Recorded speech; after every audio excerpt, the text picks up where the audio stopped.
Everybody, Tim Hughes here. I'm the CEO and co-founder of DLA Ignite, and I've got Jim. It's Frawley, isn't it? It Jim? is. Yes. So I've got Jim with me today, and we're going to talk about communicating to the C-suite. It's something that we all have to do every now and again in our lives and in our careers, and certainly a skill set that I've had to learn over the years, but I can learn some more. Jim, where can people find you before we get into this? Sure. I'm on all the major platforms, but my central location is bellwetherhub.com. I run an organization called Bellwether, and you can follow me, Bellwether Hub, on Twitter, LinkedIn, Facebook, YouTube, all of those. And Jim Frawley on LinkedIn probably has my most visibility. Okay. And you're happy to take questions from the audience as we go through this? So I love questions. Absolutely. Okay, cool. Yes. Cool. So tell us a little bit about yourself in terms of, what's your journey to be able to start telling people and talking to people about communicating with the C-suite? Sure. So I run an organization called Bellwether based in New York. We are primarily an executive coaching and change management firm. So we work with organizations on getting people prepared for the new economy. My background leading up to this and what got me into, we really specialize in three things: strategic planning, executive communications, and change management. And from an executive communications standpoint, I had a 15 to 20 year career in the corporate world, starting in radio, then got into training and development, then got into public relations and executive communications. And I really, from an executive communication standpoint, really earned my chops running executive communications for a financial firm in the middle of the financial crisis. Because you were like in the eye of the storm of the financial crisis or something, weren't you? The worst possible job at the worst possible time and the worst possible anything. But you learn so much when you reflect on it and you actually see who was successful, who wasn't, in terms of navigating your ability to communicate, because that was so important at that time. Those were the people that survived the down economy and were successful beyond that. There's a saying, isn't there, about something about a sailor? Maybe someone will tell me that a sailor on a calm sea doesn't a sailor make, or something like that. You've got to be on rough seas to really learn the whys and wherefores of certain jobs. That's right, and part of it is because we learn from pain. And someone's going to tell you don't touch the stove, but you're still going to touch the stove. But once you get burned, you'll never make that mistake again, and you'll never, you're going to make different choices leading up to that. So you've been used to actually talking with senior executives, and part of that job was actually having those conversations. So talk us about what should we do when we're having those sort of conversations. As I said, we all have to do it at some point in our career, whether it's going and asking for our boss for a rise or asking them to pay for some social selling training or something. We have to go and have those conversations. Yeah, and I would say communications is the primary, most ignored or underappreciated skill set in industry in general. And the challenge we have is because most people don't really understand how communication works from a fundamental process model. We have to understand that there's a message being sent, there's a sender of information and a receiver. And if we break it down, how are you elevating your conversation to that senior level and taking yourself out of the micro thinking of my little world and doing the thinking for the senior executives on saying, this is where it fits into the overall strategy. This is where you need to be thinking. This is what I've done the thinking for you, and I need your decision on this. And this is what you need to know. How do we elevate the communication up to that point and then bring it back down to disseminate the information back to other people? And that gap is really misunderstood, because when we think about communicating, we say, I have something to say. But that's not what we should be thinking about from a communication standpoint. Is you need to understand this is something very different, and it's a very different way of trying to send a message, which is why Twitter doesn't work to really send messages. It's for quick little things, but there's no context. So yes. How do you communicate in a way and leave this nice little platform foundation for them to pick up what you're putting down and be able to run with it in such a short amount of time? Because the C-suite, they're going a mile a minute. They don't have time to stop, break things down, go into the details, and you have to do that thinking for them. So you've put together a framework, haven't you, in terms of working out how to do this? Do you want to share that with us? Yeah, most of my clients, when I'm trying to help them understand, I have a lot of people coming to me saying, I want to be in the C-suite. Get me to the C-suite. Yeah. And my first question to them is, you don't understand the C-suite at this point, and we have to talk about, there's 4 steps to being ready for the C-suite from a communication standpoint. And one is awareness. And that's the context that I just talked about. Let's get some awareness of what's going on macro from the organization. Where do you fit in? Let's take a look at the big picture, bring it down. But then beyond that, you have to properly prepare. You have to get ready in the moment to be learning in the meeting.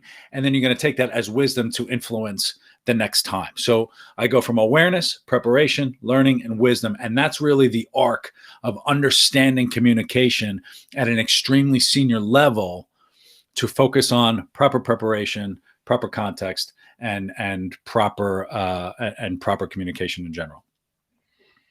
So walk us through those steps in detail. I mean, I remember one of the things that I learned as a salesperson. I happened to be on a course when I was on a graduate scheme where they taught me how to read a set of annual accounts, and it was a skill that I've always then used throughout my business. And it's one of those things where, I've been in lots of board meetings and said, it says in your annual accounts this. And the fact that you've actually quoted from the annual accounts was usually something where everyone went, wow, someone's actually taken the time to actually sit down, read our accounts. Whether they understood them, it doesn't really matter. But they've actually taken the time to prepare for this. And that was always like, at that point, you tended to get the "we respect you" type. And once you get the respect, anyway. So that's one of my learnings that I had around preparation. So what's your view? Yeah, and the proper preparation, that's what you're ultimately looking for, is to gain that trust from the senior executives. You want to earn the trust. So proper preparation, I have people ask 3 questions before you go into a meeting. First question is, what do they need to know? And if you were going to be getting on an elevator with that senior executive, you could only tell them 3 things.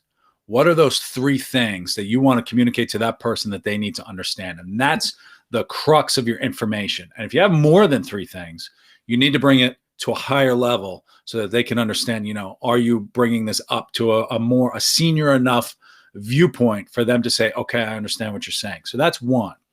Beyond what they need to know, there's another aspect that you should, and this is the part of building trust, is what do you want them to know?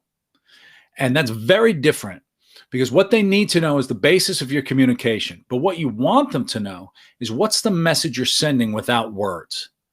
And what's the message? You may want them to make a certain choice, but you're not really going to say that. So are you going to communicate things in a certain way? Or you may want to convince them that you're the right person to run this particular project, but you can't quite say it. So you're presenting information in a certain way.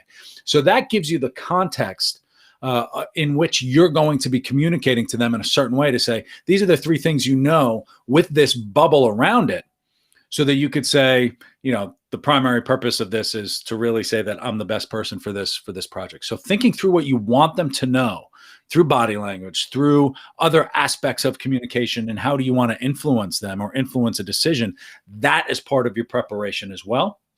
And then finally, number 3 is we have to think about what questions and objections they're going to have. Just like if you're going into a sales meeting, what objections are they going to have? Do the thinking for a senior executive. Because when we're sitting in the C-suite, there are so many things going on, they don't have time to think about your particular area. And when we're fully prepared and anticipate the questions and objections that they're going to have, we can give far more confident answers to get that trust that we had just talked about. If a C-suite person doesn't trust that you have it locked up, they're going to be asking you a lot more questions. And you do not want a person from the C-suite digging underneath your hood, asking all kinds of questions as to why you're doing things and all of this. So you don't want them picking. You don't want to stumble over your answers. To show that you've got this, you've done the thinking for them. And you say, yes, I knew you were going to say that, and this is my response. Yes, I know you have that question. I'm prepared with this chart right here to answer that and alleviate that fear. Shows that you're thinking about things at a senior enough level so that you can be that trusted partner, trusted advisor. I think that's really good, and I think that's great counsel, because the thing about being a CEO myself, is I don't want people to bring me problems. I want people to bring me solutions. And that's part of the, you're not actually getting them to do the thinking because you've done the thinking for them. It's about them. You present them with a solution. You will always get somebody asking a question, because there'll always be one person there that will try and trip you up and try and go, and they'll do it for quite often for sport. And it's having that ability. I mean, I always tell people to practice your answers in the mirror. You've got to know it. It's really good counsel. Yeah. Yeah, and you have sociopaths who just want to, they love to pick things apart, and when they smell blood, they're going to come right after you. But that's a great segue into, in the meeting, how do you properly respond in the meeting as an executive? How do you sit there and say, I'm supposed to be at this table? You're making the decision, but I'm the actual expert. So you can ask me all kinds of questions you want, but I'm going to be prepared for those, and I'm going to have all of the answers that you're actually going to need. And I think sometimes when we appear on these things and go to these meetings, quite often we don't think the reason why we're there is we are the expert, and they're treating you as such. And we need to make sure that we're standing tall and we're ready to take all those questions, because otherwise they wouldn't have invited you in the first place. Yeah, they don't have time for garbage, right? You're being brought to them for a reason, and you're being brought to them because you are an expert, and you're being brought to them because you're able to think for them and provide good counsel so that they can ultimately make the decision. So the boss is the decision maker. You are the expert to influence that decision in an appropriate way. But it can be very nerve-wracking talking in those sort of meetings, which is why preparation is so important. So in a way, you need to think about every single aspect of the questions that you're going to get asked. I mean, there'll be always standard things that you're going to be asked, but you've got to go what is it that we've not thought about, questions that we're going to get asked. Right. I mean, what are they not going to like about what I'm presenting? Or what is an alternative versus my suggestion? Or, and you know what, you've got peers, and ask them, and you could fully prepare depending on the scale of your meeting. I mean, if you're going in front of a board, that takes a lot more preparation than just, a random meeting with the COO about, you've got scale on these and different levels of preparation. But the pressure in the moment is something that you can work on as well, in terms of being open to this level. Confident people have vulnerability. Confident people recognize that humility is often misunderstood. Confident people are curious. And so you don't have to have all of the answers. That's okay. But you do have to have a conversation with them to fully understand where they're going. And in the moment, you can actually be very calm to recognize that you don't actually have to have all of the answers in front of you at that moment. You just have to have thought of some of those questions that they're going to have to build up that trust. So when you're talking about being in the moment, I mean, quite often, I'm trying to remember the name of the famous negotiation book that I read recently. Always in negotiations, they reckon there should be two people, because if you're in a meeting, you can have one person talking and one person thinking. I've been in lots of meetings where you're talking, you hear a question and you don't actually listen to the question. You're just trying to think of the answer. And then the other person stops you and say, that's not what they asked. This is what the answer is. And so what do you think about that in terms of making sure that you've got this balance of listening and talking? So I put the trio together in terms of learning in a meeting of vulnerability, humility, and curiosity. If you're by yourself, the way to figure out, the way to get beyond all of this is to not be prepared with answers, but to be prepared with really good questions. Right. And that is the curiosity mindset of, and sometimes it's not even a full question. It's just tell me more. And tell me more about what it is, and have the executive talk about, what objectively is not in this presentation that you'd like to see. And from that point, from a curiosity standpoint, then you go into the vulnerability of what can I learn from this executive to say, you know what, I will have that next time. Or, let me learn what exactly their motivations are so that we can have this conversation and I can think clearly. When I worked in radio, I use this example a lot. Many people, when you listen to the radio, you don't see what's happening in the studio. And all kinds of crazy stuff is happening in the studio, but all you hear is the person's voice. When you're presenting, nobody sees what's going on in your studio. They only see the voice and the person in front of them. So you're able to think, but think calmly and clearly. You don't have to rush your answer. Through questions, you can clarify it and recognize that, your humility, deferring to a senior executive, is not necessarily a good thing. You can have an idea. You can have a good question. Those are welcome things. When people talk about vulnerability in the workplace, they're not talking about sharing your problems over the weekends. They're talking about recognizing the fact that you don't have all of the answers. And if you don't, commit to getting it and have a follow-up. But if you do proper preparation and saying, you know what, that's not part of this, we can change the view, that's acceptable to 99% of the executives out there, because they want to challenge, and they want to challenge what it is that you're presenting. And you can have that conversation with them through curiosity, vulnerability, and recognizing that humility isn't the golden child that you thought it would be. And I think that's so true, that quite often people go in there expecting to have all the answers. There's the old Mike Tyson quote, isn't it? That strategy works until you're punched in the face. Right. Yep. And then when what happens is you're sideswiped. And then what you actually need to do is, and maybe you don't know the answer, but the worst thing you can do is try and make something up, because they will just see through it. That's right. And if they start picking under that hood, because they know when you give them a line, it'll just take 2 to 3 questions where it just comes completely unraveled. And I've seen it happen, and it's so uncomfortable. I mean, we have something here in the UK. You call it Shark Tank.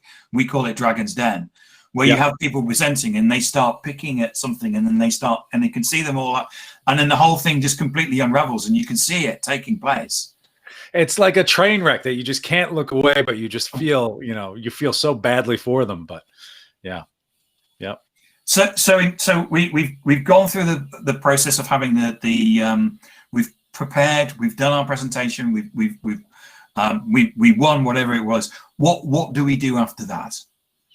Well, you have to recap. And when we talk about communicating to the C-suite, there's 2 modalities here I guess we could focus on. One is communicating the information, making sure they understand it. But 2, you want to present yourself in the best light, because they're the people who decide your fate later on in the future. So we want to learn after any presentation we do, what went well, what didn't, and do just that simple debrief. It's the same with going on a sales call, what went well, what didn't, doing a presentation, what went well, what didn't, running a project, doing anything.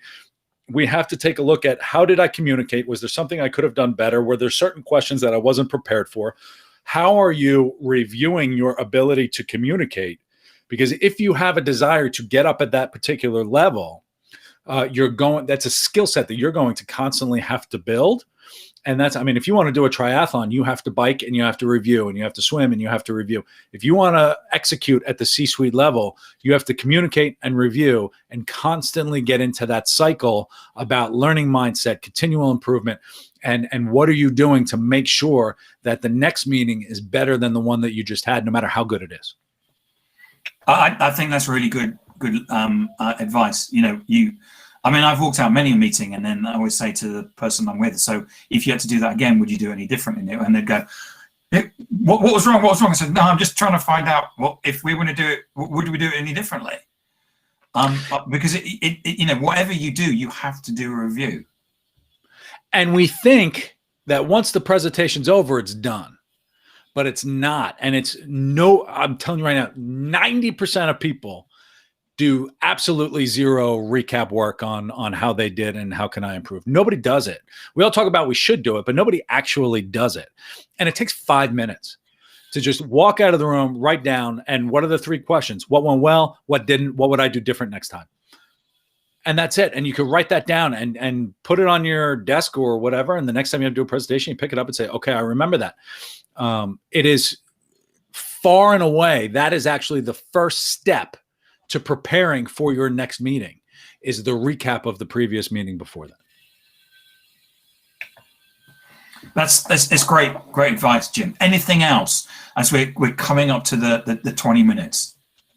Any other advice you'd give us?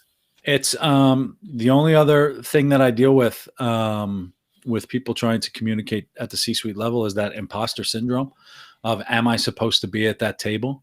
And we feel uncomfortable and we feel nervous. But the only thing I remind people is you wouldn't be at that table if you weren't supposed to be.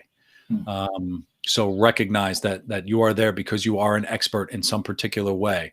And so constantly reminding yourself of the value that you're actually bringing is an important thing to remember as you're building that confidence to communicate to the C-suite and do all of those things. Is you're supposed to be at that table. So make sure you take advantage of it and do it right. I think that's great. I think we've all suffered from imposter syndrome at some time in our careers. And you're right that we're there because we're the experts and they've invited us. That's right. That's right. And it's nice to be an expert. Well, it is. It is. Yes. I remember being invited to a meeting with a very large bank at my previous corporate role, and no one could understand why it was me that was invited and not the account team. And the account team weren't very happy with it. And it was just because I had a presence on social media and they'd spotted me and they'd said, "We'd like you to come and present to the board." But the fact of the matter is that they'd found me. You're the expert, and you're therefore have a right to be there. And they're just as likely to see you as the cleverest person in the room, not the stupidest person in the room. And by the way, there's nothing wrong with being the stupidest person in the room because you probably learn the most. And you can learn, and at least you're in the room. So that's yes, good. Exactly. Yes. Yep. Jim, thank you so much for today. It's been really, really insightful in terms of getting over some really, some things that we all need to do and all need to learn into, because we all have to do those presentations from time to time. And I think that arc you talked about is really important. So thank you. Remind people where they can get hold of you. I'm sorry? Remind people where they can get hold of you. Oh, yeah. So bellwetherhub.com, at bellwetherhub on all your media, and Jim Frawley on LinkedIn. Come find me, say hello, and I'm always happy to chat. Good. Thank you so much. And thank you. See you soon. Yes. Perfect. Thanks.